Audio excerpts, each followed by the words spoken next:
top 5 Bonham. We're losing the.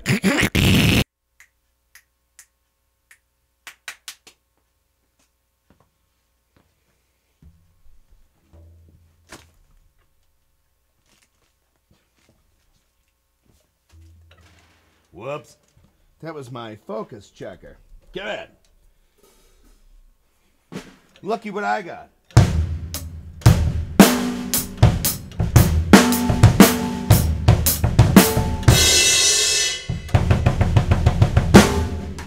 Yes, sirree. This is my 26 by 16 Premier Elite bass drum that I got. Got a deal on it, 300 clams. Came without the T's and claws. Some arsehole, it was a return. Somebody had to put it back in there, so I ended up paying with the money Amazon gave me as a partial refund to buy, probably from the guy that didn't stick them back in the box who originally bought it. All right, now what I have here, I have a microphone on that bass drum. Let's see how that sounds. And that one is... ooh, that's piping hot. Hang on, hang on. I think that's getting picked up. I don't know how that sounds. There's no compression on it or anything.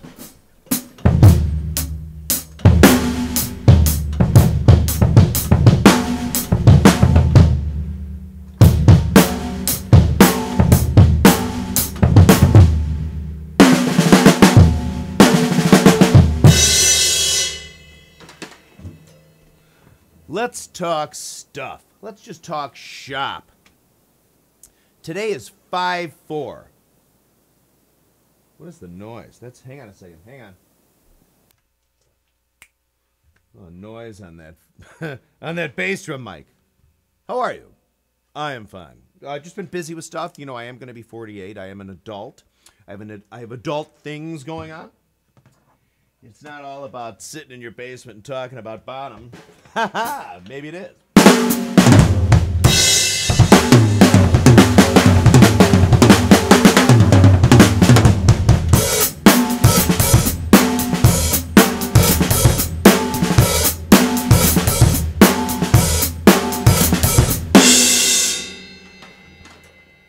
Anyway, let's talk about stuff, shall we?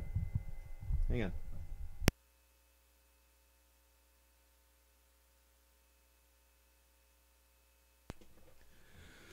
Hi there. Boy, I love this microphone. Yeah. So, here we are in Bonzoleumville. Again, I have my 26 by 16. I want to talk about something, too.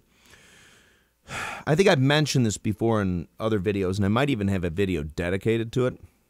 There are a lot of photographs that do depict at least one of John Bonham's 1969-1970 thermogloss bass drums to be 16 inches deep. Numerous photographs. If you see these photographs, you're like, nah, that's a 16. And me and numerous other people, Mark Romans, I think, and I have talked about this. God knows, Peisty Bob. Of course, George Flutus. Joel Bruno, my main man. Various Led Zeppelin disciple types.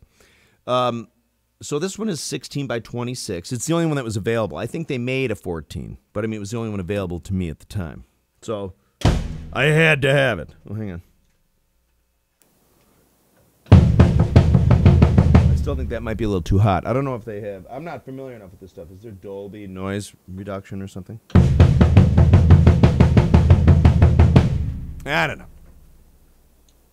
So, look at a lot of pictures. I will put some... have I done this already? I might have.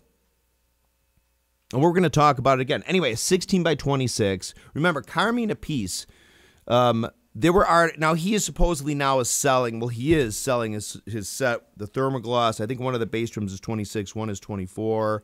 Looks like there's a 12 by 15 tom in there. They look all kind of funky. But I know I read articles years ago where he said he had...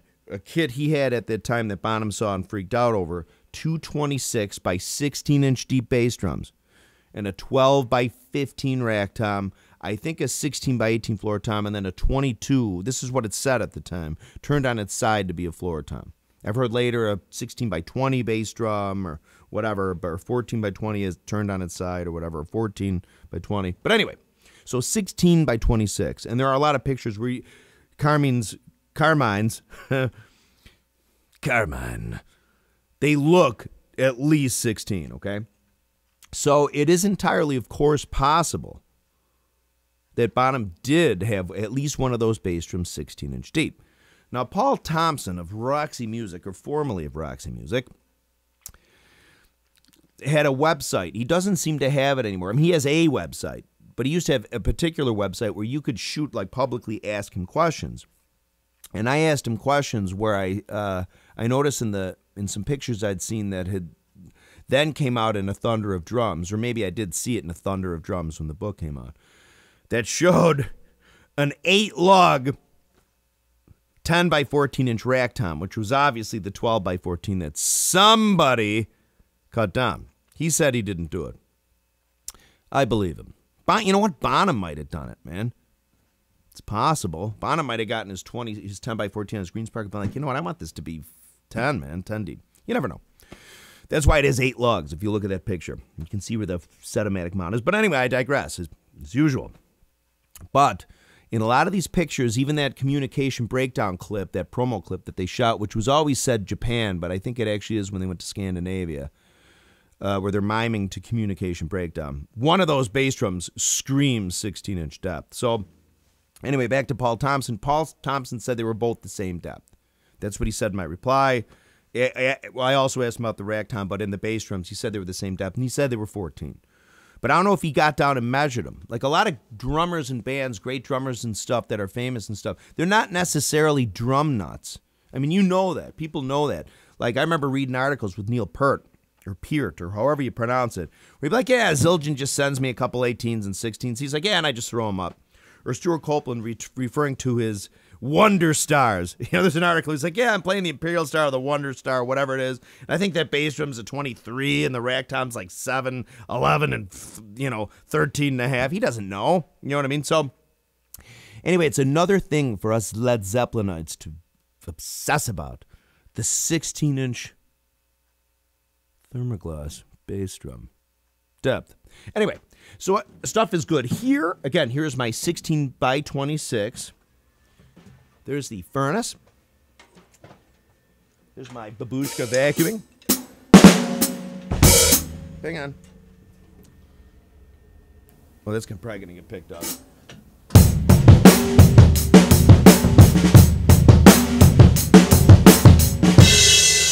Yeah.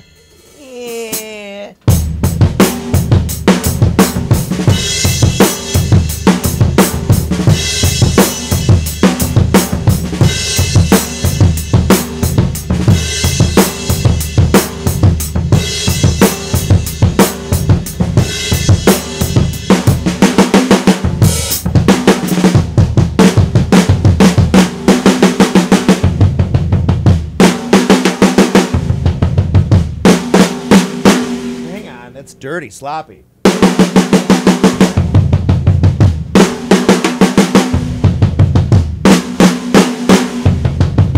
That's got to be right on.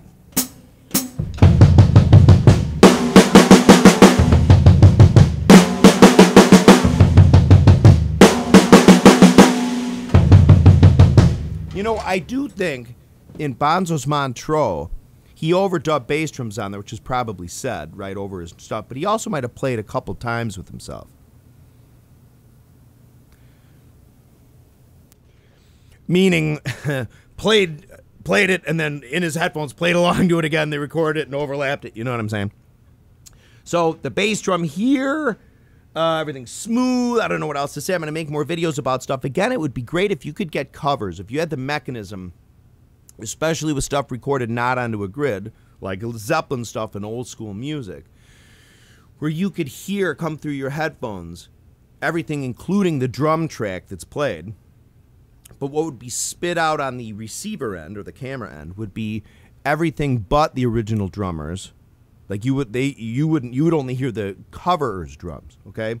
Because it's hard sometimes to play along to a record. Like you can find on the internet, like Heartbreaker, Drumless, or some other dude, God love him, sent me like Whole Lot of Love, Drumless. but the track is it's so hard to hear.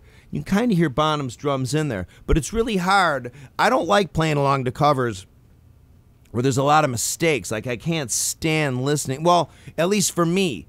You know what I mean? Like, I listen to the drum covers. I think they're pretty good. I could have done, like, Stairway to Heaven smoother and stuff. But part of the thing is, too, is I don't like... if you're doing the drum cover, you don't want to hear the original drummers thing. You don't. So, anyway, I was fortunate enough to find, like, my Sultan's a swing drum cover. That's just me playing the drums. There's no... What's the drummer's name? Slim Pickens? Pickens Wither. Wither Pickens? He's not on there. So I'm pretty proud of my drum cover there, because I love that tune. I really tried to be faithful to it. I thought it was about 91.6% there.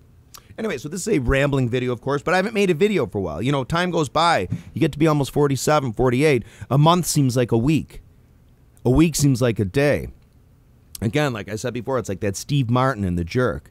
He's like, when I first met you, that week was like a day. I mean, that's what it's like, though. The older you get, the faster time at least seems to go. So more videos on the way. Let me fold out. I'm going to try and do my crisscross. I had said in the video when I was playing the crisscross Bonham triplet thingy, which I probably should have practiced this morning before I do this, but I do like it to be raw and spontaneous. It's a lot easier to do when that rack tom's a lot higher. You'll see what I mean. When I'm on my little 20-inch kit, that 12-inch tom's really low, I'm deathly afraid of smacking my left hand with the right stick. It really hurts. So here I'm going to close with me tripping hard on the drums. Hang on.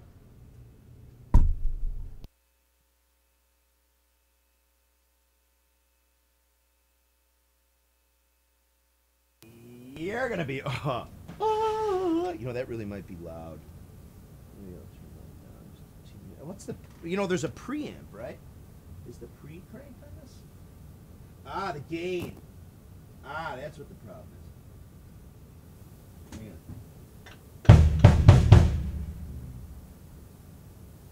on. All right, well, all right, so here we go. Again, here's my 16. Here's my the reverb's off, 16 by 26, 9 by 12 for a 12-inch rack tom. Only 9 works. 14-inch floor tom. And of course, my Ludwig standard 5 by 14 original. Entirely original. Date stamped. Date stamped. With the sticker. Casey Drum Dad, this goes out to you. I've told you about this one. October 25th, 1971. Yes, if somebody out there's watching, if they were born October 25th, 1971, shoot me an email at bonzoleum@gmail.com. This drum is yours for $115.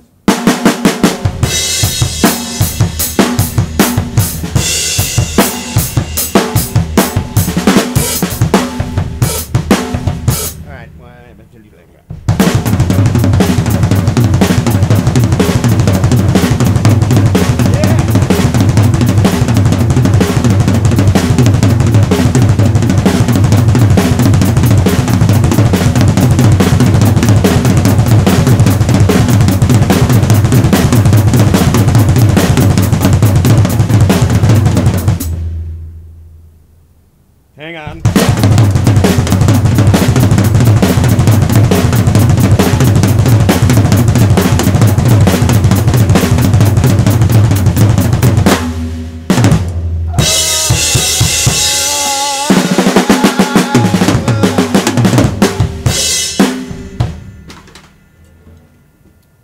Please subscribe if you haven't. More videos on the way.